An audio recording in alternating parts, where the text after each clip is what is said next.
เอาพี่น้องเด้อเอากินได้หัวมาเสียวพึ่งป่าลูกเสาอินนะว่าอีเด้อเอามันก็ไปที่แค่อายเฮาว่าเป็น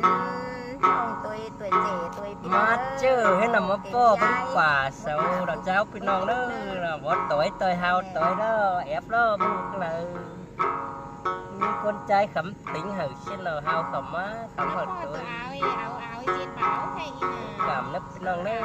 แรงโหดเดียว แต่มันอยู่ก็เลยเอานี่อยู่ตั้งมังหวยกูอยู่ตั้งมังเต็งกูก็เลยว่าเอาป้อบ่าวให้นับบัดเอาจิตบ่าวตื่นพี่น้องเอ้ย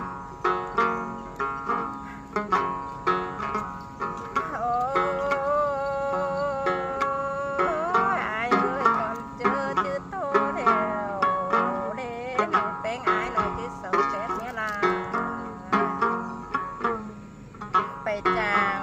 หาน้อยเราผู้คนใจบ้านให้เนื้อไถนาก่อนเจอน้องเป็งชื่อจ่าเก่งชื่อใบเน่ชื่อแผลปวดเป็งโดนหืนโดนสุกวางให้เนื้อจ่าเจ้าจ้องเฟ